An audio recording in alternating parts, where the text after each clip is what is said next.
मैं हूं जितेश मिश्रा। आप मेरे साथ देख रहे हैं बोलती खबरें। बोलती खबरों में सबसे पहले बात करेंगे परवेज मुशर्रफ के नापाक बयान की। जी हां, परवेज मुशर्रफ का कहना है कि कारगिल युद्ध में पाकिस्तान ने भारत का गला पकड़ लिया था।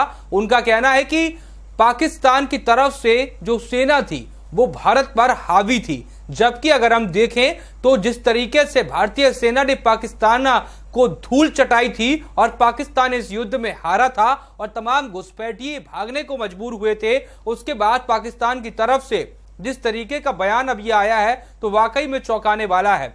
सवाल ये उठता है कि आखिरकार क्या परवेज मुशर्रफ बार बार झूठी पब्लिसिटी बटोरने के लिए इस तरीके के बयान दे रहे हैं, और क्या परवेज मुशर्रफ कारगिल के समय थे नहीं? क्या कारगिल के समय की स्थिति वो भूल गए हैं? क्या उन्हें नहीं पता है कि भारतीय सेना ने पाकिस्तानी सेना को किस तरीके से धूल चटाई थी और उन्हें भारतीय इलाके को छोड़कर भागने के लिए मजबूर भी कर दिया था? और अब इतने साल बाद परवेज मुशर्रफ का ये बयान आखिरकार किस तरीके से देखा जाए, ये भी अपने आप में एक बड़ा सवाल खड़ा करता दिखाई देता है। और साथ ही साथ अगर हम देखें तो परवेज मुशर्रफ की अपने देश में ही कितनी इज्जत है, ये एक बड़ा सवाल यहां पर खड़ा होता है। आए दिन वो भगोड़ों की तरह भागते हैं और कहीं ना कहीं उन्हें नजरबंद भी रखा जाता है और उनकी मुश्किलें पाकिस्तान के भीतर लगातार बढ़ती नजर आ रही हैं, और दूसरी तरफ वो भारत के खिलाफ लगातार इस तरह के बयान दे रहे हैं। हालांकि उनके इस तरीके के बयानों से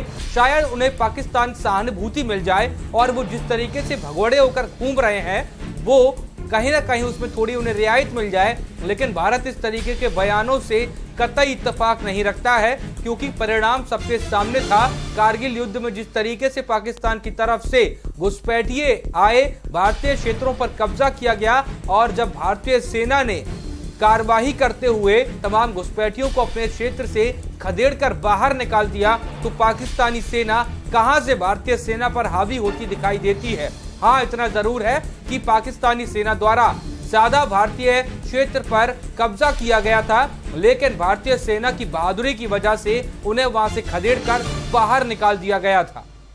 मुशर्रफ साहब की मर्जी से आया, हमारी धरती पर आकर बंकर्स बनाए, और आज मुशर्रफ साहब हम ही को दोषी बताते हैं। दुनिया में कौन उनकी इस बात का यकीन करेगा? कारगिल के अंदर चोरों की तरह घुसकर वो बंकर्स बनाकर देश के हालात को ख़राब करना चाहते थे, और हमारी फौजों ने उन्हें मारकर भगा दिया। इससे सबक लेने की बजाय वो हिंदुस्तान को दोषी बताकर अपनी ही इमेज दुनिया के अंदर खराब कर। और बोलती खबरों में हम अगली खबर का रुख करेंगे। दिल्ली में मनोज वशिष्ठ एनकाउंटर मामले में दिल्ली पुलिस देर सवेर जागी है, लेकिन दिल्ली पुलिस ने तमाम जो पुलिस अफसर थे इस पूरे एनकाउंटर में उनका तबादला कर दिया है और एक विजिलेंस जांच भी बैठा दी है जो मनोज वशिष्ठ एनकाउंटर में जांच करेगी, क्योंकि मनोज वशिष्ठ के परिवार का कहना है कि इस पूरे मामले में अगर हम देखें कि उनका जो मनोज वशिष्ठ की बात करें वो एक सीधा इंसान था, उनके परिवार का कहना है, और ये एनकाउंटर गलत तरीके से किया गया है। यह एनकाउंटर नहीं करना चाहिए था। पुलिस ने एनकाउंटर नहीं बल्कि मनोज वशिष्ठ का कत्ल किया है, ऐसा उनके परिवार का कहना है। आपको बता दें कि मनोज वशिष्ठ के परिवार ने गृह मंत्री राजनाथ सिंह से भी मुलाकात की है और राजनाथ सिंह ने उन्हें भरोसा दिलाया है कि इस पूरे मामले पर सही जांच होगी और जांच आने के बाद उपयुक्त कार्रवाई भी की जाएगी। आपको बता दें दिल्ली के सागर रत्ना में मनोज वशिष्ठ का एनकाउंटर दिल्ली पुलिस द्वारा किया गया था। उनके सर में भी एक गोली लगी है और उसके बाद मामला तूल तब पकड़ा जब मनोज वशिष्ठ का परिवार सामने आया और उन्होंने मनोज वशिष्ठ का पक्ष लेते हुए कहा कि मनोज वशिष्ठ का एनकाउंटर नहीं होना चाहिए था। ये दिल्ली पुलिस ने कोई जाती दुश्मनी मनोज वशिष्ठ पर निकाली है।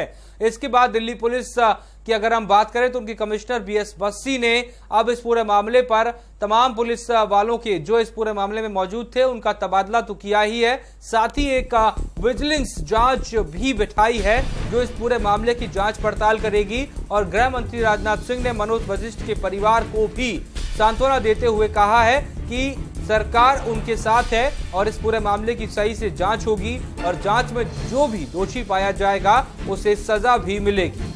देखिए, मैं किसी भी जो लांछन है उसकी बारे में नहीं बोलना चाहूँगा। अगर कोई आरोप लगाया जा रहा है उसके बारे में मैं बिल्कुल नहीं कहना चाहूँगा। मैं सिर्फ इतना बताना चाहूँगा, एसआईटी हमने फॉर्म कर दी है SIT का मैंडेट इज़ वेरी क्लियर कि investigation should be conducted on merit with top speed. Sir, उनका ये कहना है कि इतना बड़ा कोई क्रिमिनल नहीं थे, अगर स्पेशल सेल की टीम। देखिए, I will not like to go into any allegation for the simple reason I don't want to enter into any argument at this juncture. Investigation is going to be conducted on merits by the SIT and we will ensure that the results of investigation are presented to the court, because whatever we do, it is going to be scrutinized by the concerned court. It is also going to be scrutinized by the National Human Rights Commission, because in all such cases we give information to the National Human Rights Commission also. So I do not want to say anything more than this. Whatever is going to be done, it is going to be done on merit. और बोलती खबरों में वक्त छोड़ने से break का है। Break के बाद हम वापस आएंगे तो रुख करेंगे कुछ और खबरों का।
और ब्रेक के बाद बोलती खबरों में आपका स्वागत है। हम अगली खबर का रुख करते हैं। दिल्ली सरकार और लेफ्टिनेंट गवर्नर नजीब जंग के बीच जो जंग छिड़ी है उसमें अब योगेंद्र यादव और प्रशांत भूषण भी कूद पड़े हैं और दिल्ली सरकार का समर्थन करते हुए उन्होंने बयान दिया है। उनका कहना है कि ये जो दिल्ली सरकार द्वारा कदम उठाया जा रहा है लेफ्टिनेंट गवर्नर के फैसले के खिलाफ, ये सही है। आपको बता दें कि लगातार दिल्ली में शकुंतला गैमलिन की नियुक्ति पर दिल्ली सरकार और साथ ही साथ लेफ्टिनेंट गवर्नर आमने सामने खड़े हैं और दोनों ही अपना पक्ष मजबूत रख रहे हैं। इस पूरे मामले पर आपको बता दें कि दिल्ली सरकार लगातार विरोध कर रही है, प्रधानमंत्री से मिलने की बात कह रही है और साथ ही साथ नजीब जंग के खिलाफ भी लगातार आवाज उठा रही है और उनका कहना है कि ये नियुक्ति अवैध है। इस पद के लिए शकुंतला गैमलिन को वो उपयुक्त व्यक्ति नहीं मानते हैं।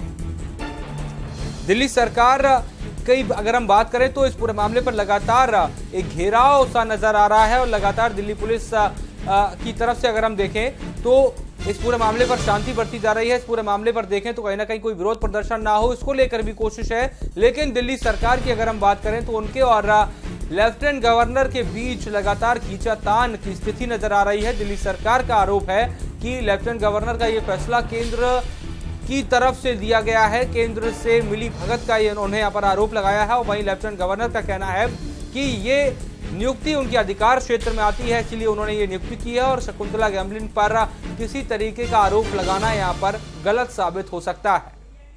और बोलती खबरों में रुक करते हैं अगली खबर का। आपको बता दें कि हरियाणा में गेस्ट टीचर्स का लगातार जो प्रदर्शन है वो जारी है। पहले प्रधानमंत्री नरेंद्र मोदी को खून से खत लिखा गया और उसके बाद अगर हम देखें तो उन पर जब वो सीएम के आवास का घेराव करने पहुंचे तो पुलिस द्वारा उन पर लाठियां भी भांजी गई। उसके बाद भी अगर हम देखें तो लगातार उनका विरोध प्रदर्शन यहां पर जारी है और लगातार प्रशासन की तरफ से या सरकार की तरफ से उनकी सुध लेने यहां पर कोई नहीं आ रहा है। प्रशासन लगातार इस पूरे मामले पर मौन बैठा नजर आ रहा है, कोई ध्यान देने को तैयार नहीं है।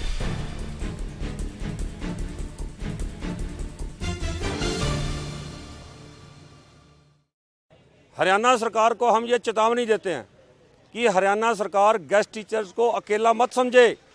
अगर इनके साथ इनकी बात को मान के इन साथियों को नियमित नहीं किया गया, अगर एक भी गेस्ट टीचर को नौकरी से निकालने का प्रयास किया गया तो पूरे हरियाणा का कर्मचारी, पूरे हरियाणा का रेगुलर अध्यापक भी इन गेस्ट टीचर के साथ कंधे से कंधा मिला के लड़ाई लड़ेगा। हमारा 10 दिन से संघर्ष जारी था वहाँ पर करनाल पर, और वहाँ पर हम शांतिपूर्वक जो है वो सीएम आवास पर जा रहे थे, लेकिन उसके बावजूद भी हमारे ऊपर इतना गंदा व्यवहार किया गया, हमारे पर अत्याचार किया गया और ये अत्याचार हम सहन नहीं करेंगे। और हम ये चाहते हैं कि हमारा जो ये आंदोलन है वो तब तक जारी रहेगा जब तक हमें नियमित नहीं किया जा सकता, क्योंकि हमने अपनी ज़िंदगी के 10 साल, इतने कीमती 10 साल हमने इस अपने स्कूल को, अपनी शिक्षा के विभाग को दिए हैं। और हम ये चाहते हैं कि हमारा भी नुकसान ना हो और बच्चों का भी नुकसान ना हो और किसी का भी नुकसान ना हो। इसलिए हम ये चाहते हैं कि जो हमारे सीएम साहब हैं, माननीय मनोहर लाल खट्टर जी, वो हमारी तरफ ध्यान दें और हमारे जो कमियां हैं उनको दूर करने का हम प्रयास करेंगे, लेकिन हमें नियमित किया जाए ताकि हम अपनी सेवाएं जारी कर सकें और इस राज्य का जो है बच्चों का भविष्य खराब ना हो, उसे हम सुधार सकें। उन झूठे लोगों की बातों पर उनके यकीन में आ गए थे आप लोग, और उसका रिजल्ट, उसका नतीजा क्या निकला है निकला। हमने तो स्टेज पर ये भी कह दिया, बटने में रह गए थे कि आप लोग हमारी सरकार बनाओ, हमारे नुमाइंदे चुन करके भेजो, और जिस दिन गिनती शुरू होगी और जब इंडियन नेशनल लोकदल पार्टी आगे जाएगी, चौटाला साहब की सरकार बनने का अवसर होगा, तो अपनी अपनी ट्रैक्टर ट्राली लेकर के नदी के अंदर पहुंच जाना और फ्री में रेत उठा करके लेना। उस बात पर भी हमारे पे किसी ने यकीन नहीं किया। तो फिलहाल बोलती खबर में इतना ही। कल फिर हाजिर होंगे कुछ और बोलती खबरों के साथ।